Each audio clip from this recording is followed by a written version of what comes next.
फैला रखी थी कि जो मगर मरता है, मगर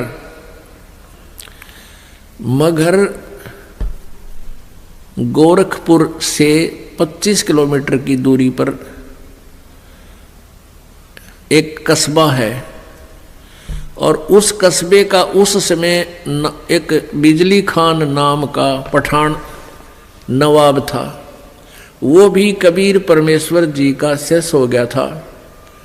एक बार वहाँ अकाल गिर गया था मगर स्टेट में, मगर रियासत में, और सभी जंतर मंतर कर लिए थे। सभी सिद्ध पुरुषों ने हाथ खड़े कर लिए थे कि तुम्हारे संस्कार में 4 वर्ष वर्षा नहीं है, 4 वर्ष का अकाल गिरेगा ही गिरेगा।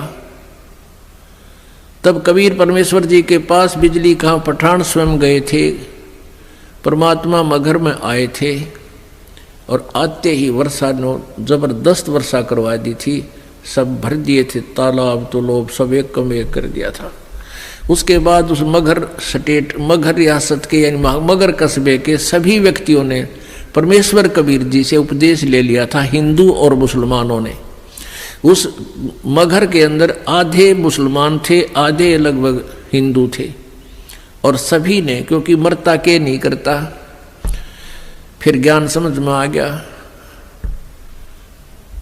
तो मगर रियासत का जो नवाब था वो बिजली खां पठान भी कबीर परमेश्वर जी का शिष्य था। उधर से काशी नरेश वीरदेव सिंह बघेल, वो भी कबीर परमेश्वर जी की भक्ति और ज्ञान और शक्ति से परिचित होकर के उपदेशी कबीर जी के शिष्य थे। तो कबीर परमेश्वर जी ने कहा कि भाई धरती का भरोसा नहीं रहना चाहिए। तुम कोई तो कहते हो मथुरा में मोक्ष होगा, नहीं। परमात्मा कहते हैं मुक्ति खेत मथुरा परी और किन्या कृष्ण कलोल और कंस के सी चाणोर सेवा फिरते डामाडोल। तुम्हारी बात बड़ी कर दें, तुम मथुरा को एक मुक्ति क्षेत्र मानते हो, मोक्ष क्षेत्र। अरे उसमें कृष्ण जी ने तो वहाँ नरी मौज मचाई, जैसे मठ गोपियों के साथ बकवाद करी, और उस मोक्ष तुम मानते हो मोक्ष स्थान ही है वो। तो उस मोक्ष स्थान पर कंस केसी और चाणूर जैसे का बक्कल उतरा, उन्हें बकवाद प्राप्त हुई, उनका मोक्ष ना होया। तो कहने का भाव ये था कि भक्ति जो यथार्थ भक्ति है, उस भक्ति के करने से मोक्ष होगा और मर्यादा में रहते हैं। तो कबीर परमेश्वर ने उन ब्राह्मणों से कहा कि तुम मूर्ख बना रहे हो भोली जनता को, मैं मगर में शरीर छोड़ूंगा और मैं स्वर्ग से भी आगे सतलोक में जाऊंगा। अब इस बात ने ब्राह्मण मानने क्यों कर, क्योंकि सारी जनता में ढंडोरा पीट रखा कि वामरनिया तो गधा बनेगा, नरक जाएगा। तो परमात्मा वहां से चल पड़े। 120 वर्ष की का शरीर था कबीर परमेश्वर जी, दिखा रहे थे अपना। वैसे उनका शरीर की कोई आयु नहीं है, परमात्मा की कोई आयु नहीं होती। उन्होंने एक लीला में शरीर दिखाया था, एक जनसाधारण की तरह एक जीवन जीकर अपने हाथों से कर्म करके अपना निर्वाह करके दिखाते हैं, एक लीला करते हैं। वो प्रत्येक युग में आते हैं। 120 वर्ष की आयु शरीर की दिखा रहे, ऐसे महसूस हो रही थी, और काशी से पैदल चल पड़े। उनके साथ वीरदेव सिंह बघेल काशी नरेश भी अपनी सेना लेकर चल पड़ा, और काशी के बहुत से व्यक्ति दर्शनार्थ चल पड़े।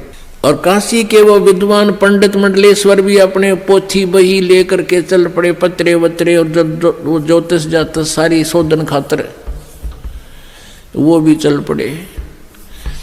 वीरदेव सिंह बघेल सेना इसलिए लेकर चला था कि मैं गुरुदेव जी के शरीर को यहाँ लाऊंगा जब ये शरीर छोड़ देंगे, और हिंदू रीति से इनका अंतिम संस्कार करेंगे। हम मुसलमानों के हाथ अपने गुरु जी के शव को नहीं जाने देंगे। अब बिजली खां पठान मुसलमान को जब ये पता चला कि गुरुदेव यहाँ आ रहे हैं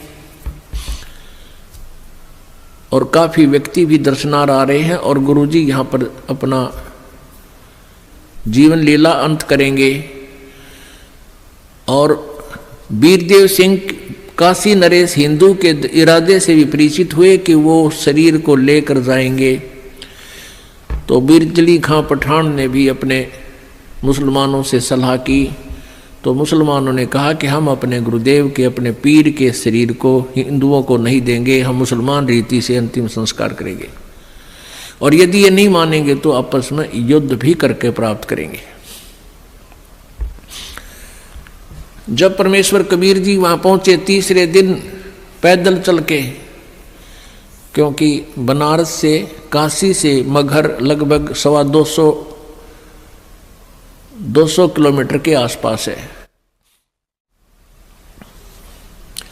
तो बिजली खां पठान से ने प्रणाम किया, कहो गुरुदेव। परमात्मा ने अपना कारण बताया वहां पहुंचने का और कहा कि बिजली खां मैं स्नान करूंगा, पानी की व्यवस्था, जल की व्यवस्था करो। बिजली खां पठान ने कहा गुरुदेव जल ला रखा आपके लिए, शुद्ध जल स्नान के लिए।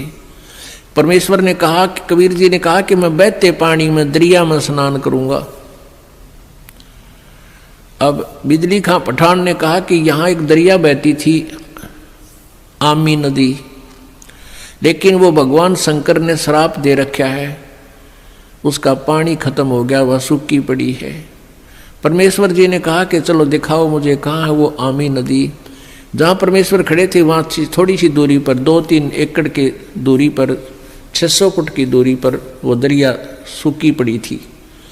परमात्मा ने वहाँ खड़ा होकर साथ में हजारों की संख्या में दर्शक, और परमेश्वर ने ऐसे किया था हाथ से संकेत, जैसे ये ट्रैफिक का सिपाही करा करे, ऐसे कर दिया।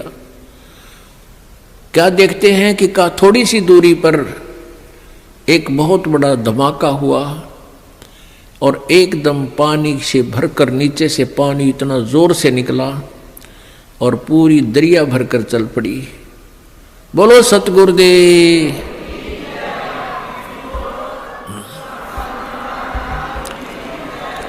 बंदी छोड़ कबीर परमेश्वर जी की जय।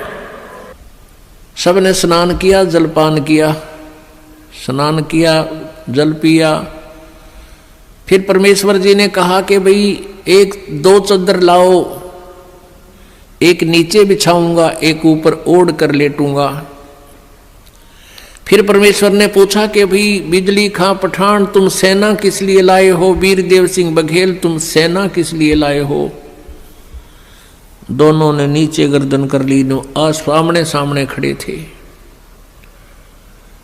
दूसरे हिंदू और मुसलमान कहने लगे, हिंदू कहने लगे कि हम आप जी के शरीर को इन मुसलमान काफरों के हाथ नहीं लगने देंगे, हम आपके शरीर का अंतिम संस्कार हिंदू रीति से करेंगे। मुसलमान कहने लगे हम इन हिंदू काफरों के हाथ आपका शरीर नहीं लगने देंगे, हम आपके शरीर का अंतिम संस्कार अपने हिसाब से करेंगे, और यदि ऐसा नहीं हुआ तो हम युद्ध करके शरीर प्राप्त करेंगे। अब परमेश्वर ने कहा रे बोले आदमियों, निकम्यों, 120 वर्ष हो गए मैंने तुम्हें शिक्षा देते ने, आज तक तुम मेरे शिक्षाओं का इतना ही पालन कर पाए हो। आज भी तुम हिंदू और मुसलमान 2 बने खड़े हो। खबरदार दे तुमने झगड़ा किया तो मेरे से बुरा नहीं होगा। और सुन लो, इसके अंदर मेरा शरीर नहीं मिलेगा तुम्हें, लेकिन यह जच्चा ना की उनके। फिर भी अगर तुमने झगड़ा नहीं करना है, एक चदर तुम ले लेना, एक मुसलमान ले लेंगे, एक हिंदू ले लेंगे, और चदरों के बीच में जो भी वस्तु मिले आधी आधी बांट लेना। तुम लड़ियो ना भाई, ना तो विनाश हो जाएगा, गृह युद्ध शुरू हो जाएगा, आपसी जुल्म हो जाएगा, महाभारत से भयंकर युद्ध हो जाएगा। लेकिन उनके मन में न्यू थी कि एक बार गुरुजी शरीर छोड़ दे, फिर तुम आप देख लेंगे। हाँ, फिर हम न मानना किससे कि नहीं, अपने हिसाब तक कराएंगे हम। अब परमात्मा ने ऐसा ही किया, शरीर तो उनका साथ ही गया था, छोड़ा नहीं था। लेकिन क्या हुआ, जितने शव के समान था, शव जैसे चादर ओढ़ी थी ऊपर के और शरीर के ओढ़ा हुआ जैसे महसूस होता, इतने ही शरीर के आकार के फूल बन गए, सुगंधित फूल। और परमात्मा आकाश में जाकर आकाशवाणी की कि अभी देख लो ब्राह्मणों, देखो मैं जा रहा हूं सतलोक को। जब आकाश में देखा तो परमात्मा का नूरी शरीर तेजो में शरीर हो गया और ऊपर आकाश को जा रहे हैं और ये आकाशवाणी करते जा रहे हैं और कहते हैं उठा लो पर्दा, इसमें नहीं है मुर्दा। चद्दर उठा के देखा, उसमें सुगंधित फूल पाए। हिंदू और मुसलमान कहाँ तो कत्लेआम करने को तैयार थे एक दूसरे के। बिजली खां पठान और वीर देव सिंह बघेल हिंदू राजा आपस में एक दूसरे की ऐसे प्यार से शरीर के ऐसे एक दूसरे से चिपक गए, सीने से सीने का लगाया। आपस में सब हिंदू मुसलमान एक दूसरे से सीने से लगकर ऐसे रो रहे हैं जैसे छोटे छोटे बच्चों की माँ मर जाती है, पिता मर जाता है, और रो रहे हैं और कह रहे हैं हम कति मूर्ख थे, हमने पहचाना नहीं, वो अल्लाह थे, खुदा थे, वो परमात्मा आए हुए थे। अपने आत्माओं, हमने परमेश्वर को पहचाना नहीं। इतनी लीलाएं प्रभु करके गए। आज भी मगर स्थान पर हिंदुओं ने अपनी अलग से यादगार बना रखी है, एक चद्दर और आधे वो सुगंधित फूल लेकर, और मुसलमानों ने अपनी अलग बना रखी है, एक चद्दर और आधे फूल लेकर। आज भी ये दास उसको, आज भी विद्वान है ये दास, बहुत बार उसको देख कर आया है और हमने वो फोटो खींच कर लाए थे उनके। दोनों अलग अलग बने हुए हैं। 3 बार ये दास भी संगत को साथ ले जाकर दिखा कर लाए, प्रमाण करने के लिए कि हम सुना करते हैं वो सच्चाई है।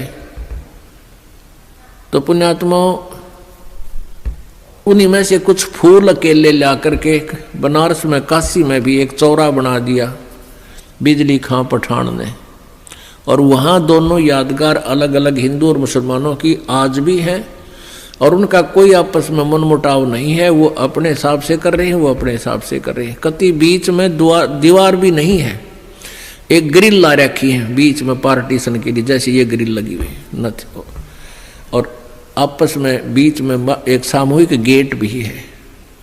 दर्शक जाते हैं, दोनों को देख कर आते हैं।